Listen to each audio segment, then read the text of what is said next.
ვისაუბროთ თანამედროვე ტექნოლოგიებზე, კიბერუსაფრთხოებაზე და ხელოვნური ინტელექტის როლზე ჩვენ ყოველდღიურ უსაფრთხოებაში ერთის მხრივ და მეორე გლობალური საერთაშორისო გეოპოლიტიკური თამაშების ფარგლებში. სამხედრო ოპერაციებთან შეუღლებული კიბერ შეტევების პირველი პრეცედენტი მსოფლიოს საქართველოზე განხორციელებული თავდასხმით მიეცა 2008 წელს რუსეთ-საქართველოს ომის დროს. სამხედროსთან ერთად ამ შესაძლებლობამ გააძლიერა, როგორც ვთქვით, სადაზვერვო საბოტაჟის მიმართულებით.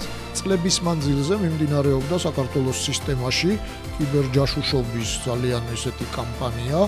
კიბერს ისევე როგორც საინფორმაციო ზეგავლენის სხვადასხვა აქტივობებს აქვს ეს plausible deniability-ს, რასაც ეძახიან. ანუ იმსეთი სიზუსტით, რომ ომი დაუწყო ქვეყანას, ვერ დაამტკიცებ, რომ მათგან არის შემოსული. აი ამ ბოლო შეჭრისას კიბერსივრცის სპეციალისტები ელოდნენ კიბერ არმაგედონს.